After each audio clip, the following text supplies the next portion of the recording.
More than 2,200 people were caught for high-rise littering over the past 6 years, and that was thanks to surveillance cameras and video analytics. But the number of offences stood at nearly 8,000 between the years 2016 to 2018, and the problem of repeat offenders remains. Deborah Wong with this report. 73-year-old Nasiari Suni was killed last month after a glass bottle that was flung from the 7th floor of a condominium struck him on the head. The offender has since been arrested. Raising Mr. Nasiari's case in Parliament, MPs question if harsher penalties could be meted out to recalcitrant offenders.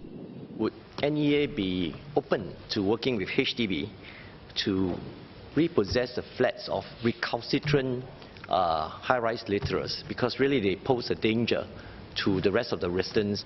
There are provisions under the HDB legislation, but these are extreme measures, and we really need to consider, all factors before the relevant authority can make a decision on this. If it's killer litter, anyway, it's under the penal code, and the police, will investigate, and it's even harsher penalties. The debate then turned to the National Environment Agency's capability in dealing with littering offences. Dr. Kaur had told Parliament that enforcement processes take about 10 weeks, as time is needed to question witnesses and review CCTV footage. Mr. Liang Yinghua pointed out that in Mr. Nasiari's case, the police arrested the offender in about 10 days. Can I ask the SMS whether can NEA also have that kind of resources, and hence the efficacy and urgency to deal with some of this situation, some of which are actually near misses, fatal near misses as well. Ms. Lee Biwa also noted that the NEA has not caught the high-rise litterbug, who has been throwing sanitary pads in her ward over the last 5 years. NEA deploys CCTV is only for a few days, and the problem persists. If you have targeted an ambition to catch the culprit, I'm sure we'll be able to catch it. Otherwise, looks like this problem will only disappear when the litterbug menopause.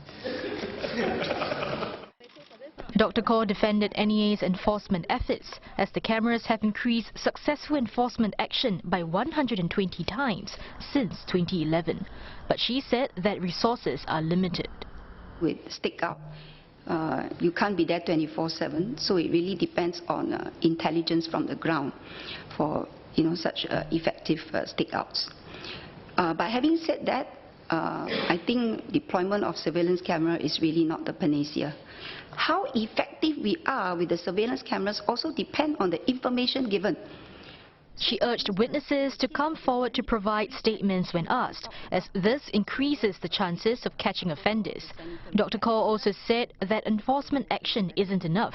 To really nip the problem in the bud, there must be a change in mindset and behaviour.